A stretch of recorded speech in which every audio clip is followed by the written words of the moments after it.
Bonsoir à tous, c'est la 4e étape du rallye Monte-Carlo 2012, la plus mythique des épreuves de rallye, a réintégré le championnat du monde cette saison après 3 années passées en IRC, et pour son retour, le format a été porté à 5 jours de compétition. Au menu, un programme digne de la réputation du Monte-Carlo, l'Ardèche, la Drôme, la Haute-Loire, avant de mettre le cap sur les Alpes-Maritimes et la Principauté. Au total, 18 spéciales à parcourir entre mercredi matin et dimanche pour la Power Stage.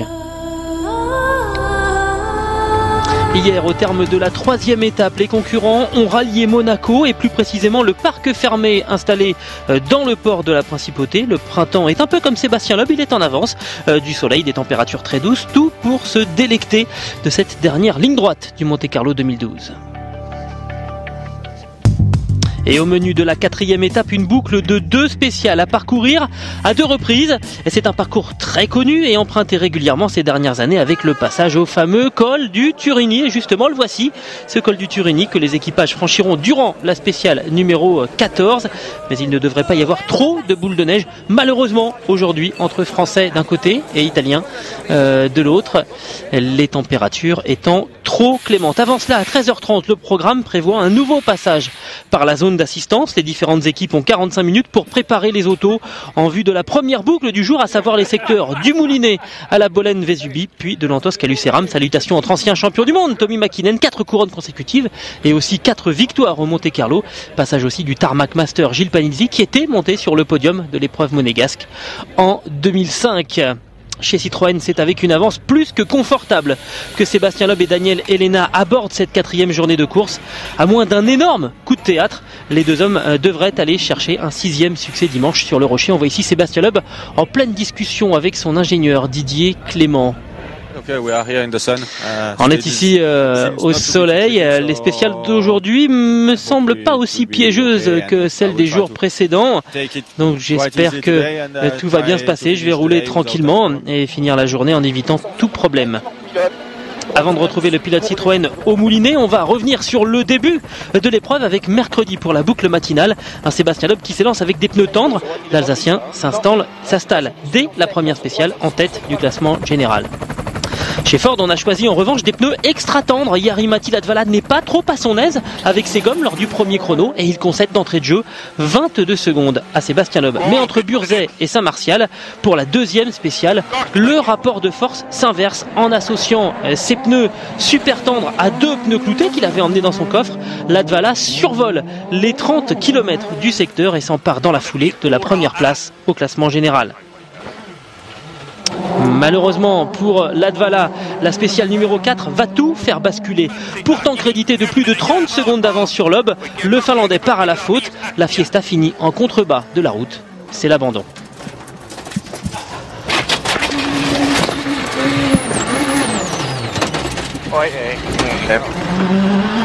La mésaventure du Finlandais permet à Dani Sordo, au volant de sa Mini, de postuler pour la 2e place. L'Espagnol a tapé dans la spéciale numéro 2, mais il a tout de même fini la première journée de course au 2e rang, à déjà plus d'1 minute de Sébastien Loeb.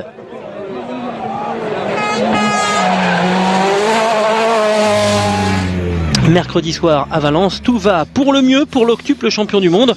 En revanche, pour son coéquipier Mikko Hirvonen, la première journée sous les couleurs de Citroën a été difficile et se conclut par une modeste 6e place au classement provisoire.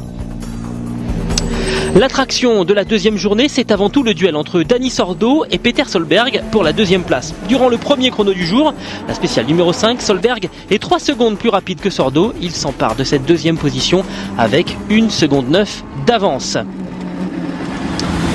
Avec notre système de simulcam installé dans la spéciale numéro 6, on va voir que les deux hommes se tiennent en un mouchoir de poche.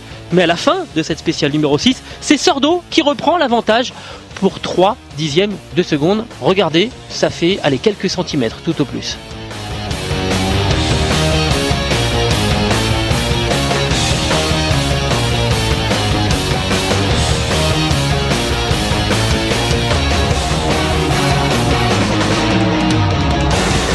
le secteur suivant, Solberg prend cette fois 4 secondes à Sordo. Il va repasser au deuxième rang avec cette fois un avantage plus conséquent de 3 secondes 7. Après l'assistance de la mi-journée, Sordo remporte la spéciale numéro 8. Il revient à 1 seconde 5 de Solberg. Mais le Norvégien réagit à son tour dans le secteur numéro 9 et reprend de la marge, un petit peu, 2 secondes 4 dans la dernière spéciale du jour. Le secteur numéro 10, Sordo produit un ultime effort et reprend plus de 6 secondes à son rival pour la deuxième place. L'Espagnol reprend la main, mais à 1 minute 37 de Sébastien Loeb, dont le plus gros danger à partir de là sera de se déconcentrer. C'est ce que nous explique Dani Sordo. C'est un rallye sur lequel on ne peut rien prédire. Même Sébastien Loeb peut faire une erreur, parce que quand vous pilotez dans ces conditions, c'est très facile de faire une faute. Il peut faire une erreur, moi aussi, tout peut arriver, donc il faut absolument rester concentré. Il faut attaquer un peu, mais pas trop non plus, pour rester dans la course. Mikko Hirvonen va mettre à profit la journée de jeudi pour gagner 2 places au classement provisoire. Toujours en manque de repères, dès lors que l'adhérence est limitée, le Finlandais achève la deuxième étape en 4e position donc, mais à 3 minutes 40 de la première place.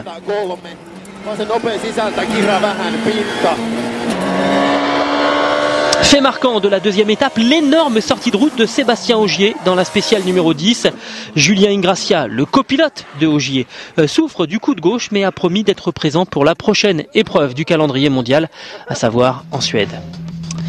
Vendredi matin, les conditions météo sont de nouveau très complexes. Chez Ford, Peter Solberg prend le pari de s'élancer avec 4 pneus tendres et 2 pneus neige logés dans son coffre. Autrement dit, il fait l'impasse sur les pneus cloutés.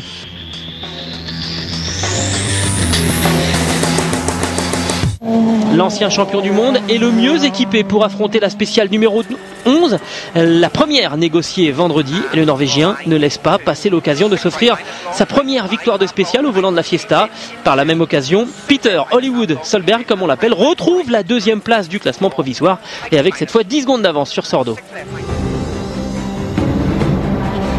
Pour le chrono suivant, Solberg a installé ses 2 pneus neige sur le train avant et il a donc conservé 2 pneus slick super tendres à l'arrière. Nous allons comparer l'évolution de Peter Solberg avec celle de Dani Sordo, parti lui avec des pneus neige, donc sans clous. La première partie de spéciale est détrempée et elle donne déjà un avantage aux pneus neige, même si le Norvégien, on l'a vu, est resté admirablement au contact. En revanche, quelques kilomètres plus loin, dans la partie où la pluie s'est transformée en neige, la différence entre la Mini et la Fiesta saute aux yeux. Peter Solberg va même partir en tête à queue, obligé de relancer son moteur. Au terme des 24 km qui conduisent au col de Godissart, le pilote Ford a perdu 1 minute 7 secondes par rapport à Sordo. Il laisse échapper la deuxième place. Et pour Solberg, la fin de journée est également très compliquée. Un impact a crevé son pneu avant gauche et a endommagé la jante de la Ford. Comme la fin de la spéciale est proche, Peter Solberg va décider de continuer. Il perd encore 15 secondes par rapport à Sordo. Au soir de la 3e étape, l'ancien champion du monde est 3e du général à 1 minute 6 désormais de l'Espagnol. Je pense que si on avait continué à attaquer aussi vite tout au long du rallye, on aurait pu aller chercher cette deuxième place, mais on ne peut pas faire une faute. Là, en coupant dans un virage, j'ai cassé ma jante, j'ai crevé. Et voilà, c'est ce genre de choses qui arrive très facilement quand on attaque très très fort. Après une mise en jambe plutôt délicate, Mikko Hirvonen monte en régime et signe ses 2 premières victoires de spéciale au volant d'une Citroën. Le Finlandais mène grand train d'ailleurs ce vendredi, au point de penser sérieusement à la 3e place, détenue désormais par Peter Solberg.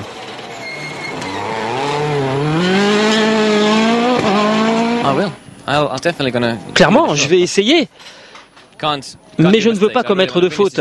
Je veux absolument finir ce rallye pour débuter la saison avec un bon résultat, prendre des points. Mais cette 3e place est juste là, toute proche. Je vais tenter le coup. Yevgeny Novikov découvre lui le Monte Carlo. Le bouillant russe réalise le 3e temps à 2 reprises ce vendredi dans le sillage des 2 pilotes Citroën. Au moment de conclure la 3e étape, Novikov est en 5e position au classement général.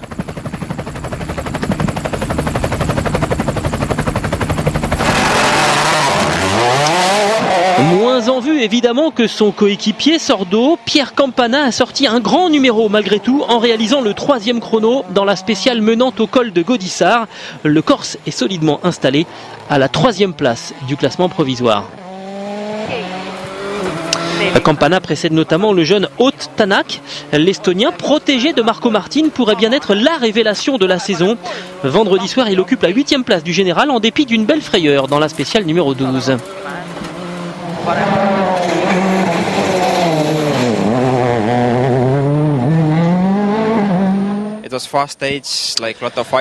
C'était une spéciale rapide avec beaucoup de verglas. Il y avait de l'aquaplaning également, de la neige et de la glace vive. C'était très dur. On était en sueur, pas parce que c'était difficile physiquement, mais parce que c'était effrayant. Mais on s'est bien amusé quand même. Alors du coup, Sébastien Loeb, 2 minutes 12 d'avance sur Dani Sordo. Hirvonen revient à 23 secondes 8 de Peter Solberg pour la 3e place. Derrière, les positions semblent bien établies avec François Delecourt, Pierre Campana, Ott Tänak, Peggy Anderson avec la Proton en 9e position et Armindo Arrojo avec la 3e Mini qui est au 10e rang. Voilà, ça y est, le décor est planté. On va marquer une petite pause et on s'attaque à la première boucle autour du Turini. On revient dans quelques secondes.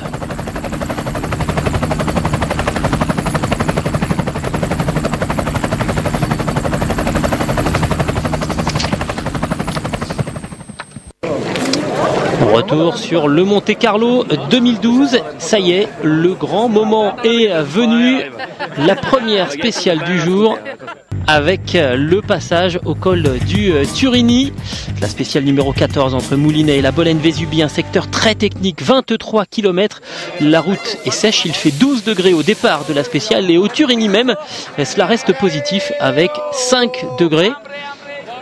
Et il y a également des Bretons au Turini qui rappellent beaucoup de souvenirs à François Delecourt. Il y a tellement d'histoires, et pas seulement pour moi. En 1991, je me souviens aussi de Darniche, de Val-de-Garde. Il y a tellement d'histoires ici. Aujourd'hui encore, quand j'y pense, même quand il fait beau, comme c'est le cas aujourd'hui, on voit la lune parfois dans le ciel. Je ne sais pas pourquoi, il y a toujours quelque chose de particulier au Turini. Et François Delecourt qui faisait référence à 1991 et à ce fameux « j'ai pas tapé », année où il avait dû donc se résoudre à l'abandon avec sa Ford. Vainqueur des 2 dernières spéciales négociées vendredi, Mikko Hirvonen garde la main et s'offre le meilleur chrono dans cette spéciale numéro 13 et surtout le Finlandais met immédiatement la pression sur Peter Solberg. Le message est simple, avec 23 secondes 8 de retard sur l'ancien champion du monde, la nouvelle recrue de l'équipe Citroën ne s'avoue pas vaincue.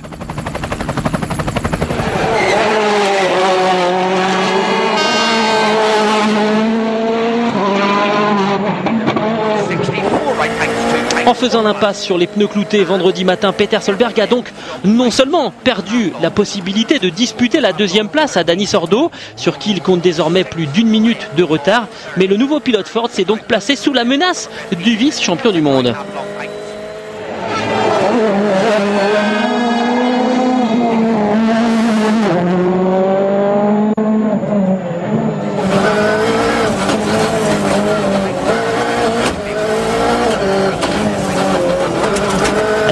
Solberg défend bien sa place sur le podium en réalisant le 2e meilleur temps. Il ne concède que 1 seconde 16 face à Hirvonen. L'écart entre les deux hommes s'établit ainsi à 22 secondes et 1 dixième.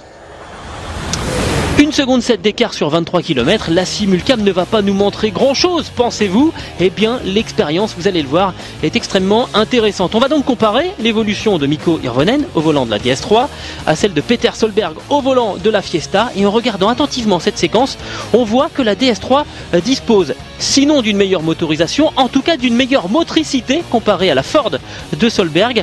Mais la Fiesta, développée par Christian Loriot, paraît plus efficace sur les phases de freinage et garde un peu plus de vitesse en courbe. Et ce genre de différence peut aussi s'expliquer par des réglages différents d'une auto à l'autre. En tout cas, chacun dans son domaine, on a ses atouts et ses faiblesses.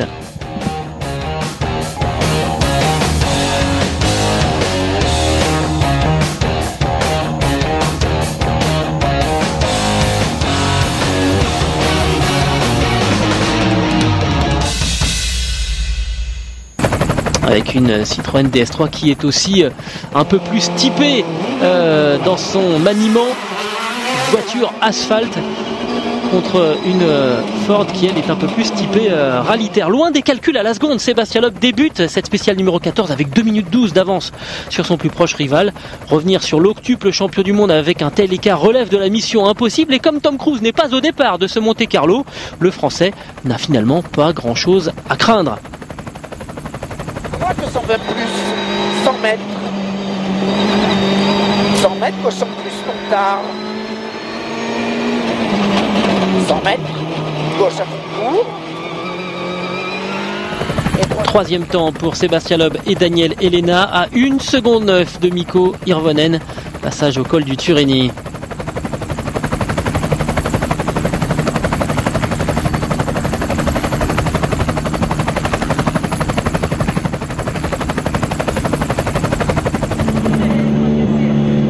Bien conscient qu'il ne pourra pas aller chercher Sébastien Loeb, Dani Sordo est lui aussi passé en mode gestion pour cette journée de samedi.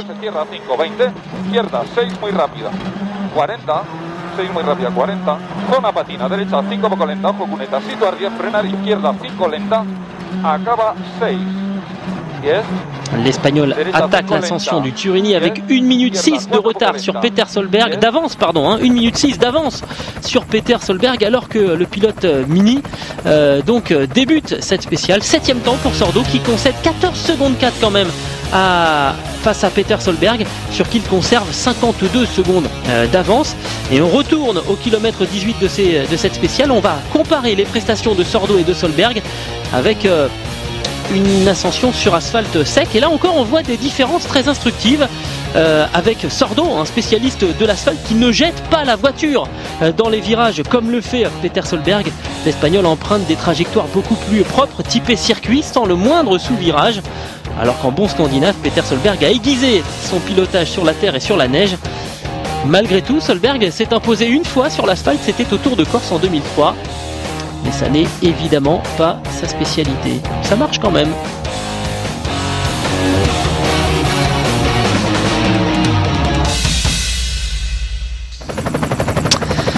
Spécial numéro 15 maintenant, entre Lantosque et Lucéram, un peu moins de 19 km à parcourir sur une route sèche, excepté quelques taches d'humidité. Pas de piège majeur relevé par les équipes d'ouvreurs qui passent avant les pilotes pour indiquer s'il y a des changements de conditions. Sensible au message qui lui a été adressé par Hirvonen lors du chrono précédent, Peter Solberg répond à son rival finlandais en réalisant à son tour le meilleur temps.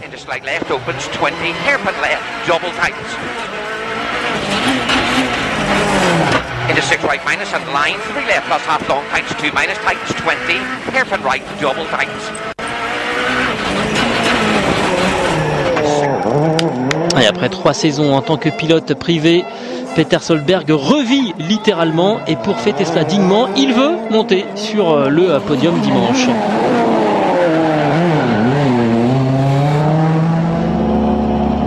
On va écouter le champion du monde 2003 nous confier ses impressions après cette première boucle. J'essaye juste de garder ma place. Le podium est important pour Ford.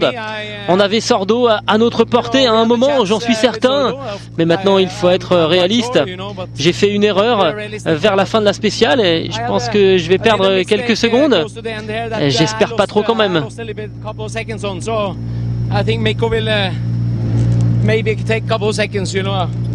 Hopefully not more if it's something yeah. Pour Sébastien Loeb, l'objectif reste identique, spécial après spécial, ne pas commettre l'irréparable.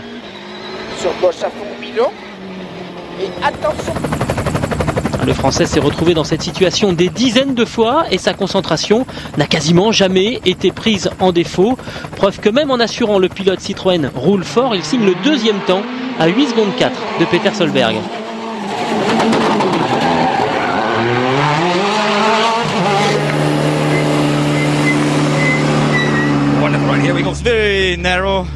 C'était très étroit, il y a des pierres un petit peu partout.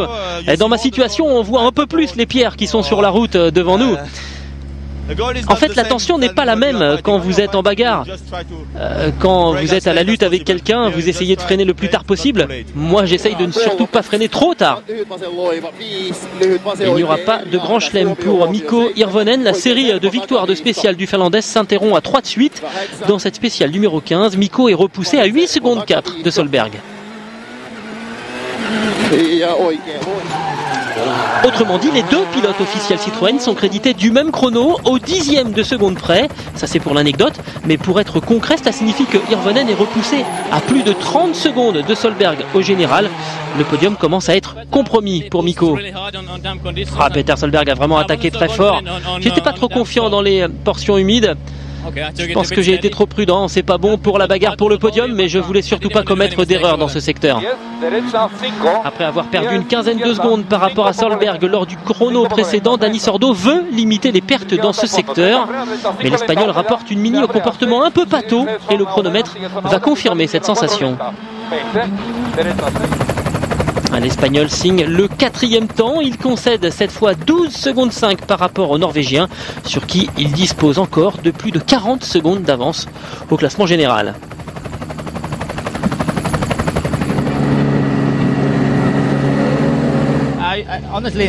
Honnêtement, j'ai attaqué fort dans cette spéciale pour être devant Peter.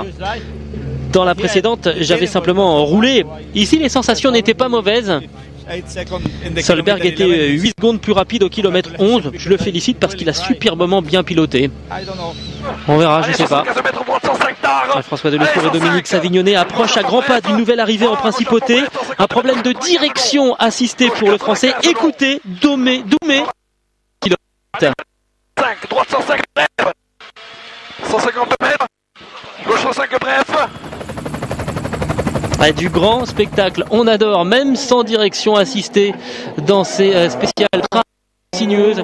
François Delecour réalise le 5e temps à 3/10 seulement de Dani Sordo. Et donc François Delecour que vous allez découvrir à la 6e place du classement général devant, pas de changement, Sébastien Loeb toujours 2 minutes 30 d'avance sur Dani Sordo. Solberg donc un petit peu plus loin, Pierre Campana toujours 7e devant Aude Tanak, Peggy Anderson, et c'est Martin Prokop maintenant qui occupe la 10e position du classement général. Il reste alors 2 spéciales à négocier pour le compte de cette 4e étape, un nouveau passage au Turini et cette fois ce sera de nuit, spectacle garanti. On retrouve Sébastien Loeb et ses petits camarades dans quelques secondes.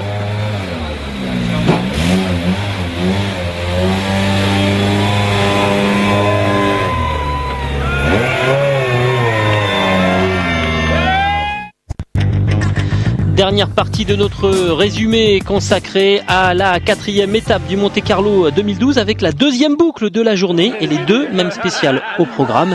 Mais cette fois, de nuit, ambiance. Parce que si les Français n'étaient pas là pour faire qui sortent pas. Et la spéciale numéro 16 entre Moulinet, la Bolène, Vésubie, toujours 23 km à parcourir. Hirvonen avait été le plus rapide lors du premier passage au col du Turini. Et cette fois, c'est Peter Solberg qui réalise le chrono de référence.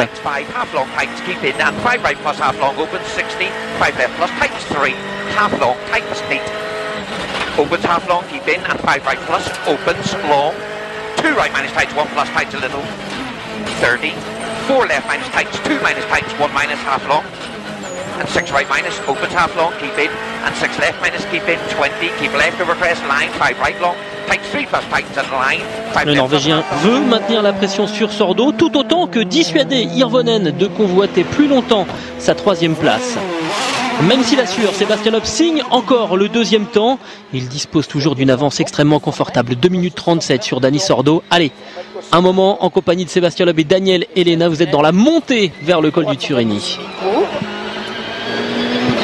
100 mètres, attention, gauche 133, bon, vraiment pas court de frein pour droite 100 Milon. Et gauche 20 épingle. Et gauche 90 Milon. Et droite 20 épingle, vraiment pas corde. Et droite 90 plus teinté. Sur gauche droiti, sur gauche 100 plus mi-court. Et droite 120 tard. Et attention. François Delecour eu des problèmes de direction assistés dans la première boucle et cette fois c'est le système d'intercom qui défaille. Autrement dit, il n'entend pas les notes données par Dominique Savignoni. Heureusement, le vainqueur du Monte-Carlo connaît ces deux secteurs par cœur. Il réalise le troisième temps à 6 secondes 7 de Peter Solberg. Là, c'est plutôt Dani Sordo qu'on a vu. Pas très heureux de ces chronos lors de la première boucle. Sordo qui cale son rythme sur les temps intermédiaires de Solberg. Quatrième temps à 9 secondes 1 du Norvégien. L'écart se réduit encore, mais 30 secondes et 8 dixièmes. Autrement dit, à une spéciale de l'arrivée, ça commence à sentir bon pour l'Espagnol.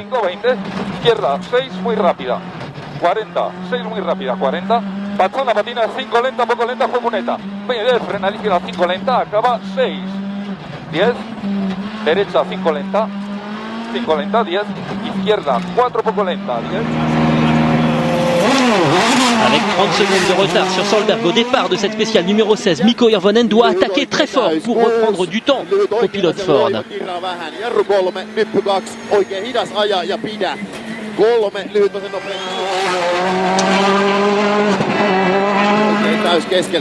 Mais le Finlandais va se faire piéger dans cette spéciale numéro 16 et partir en tête à queue.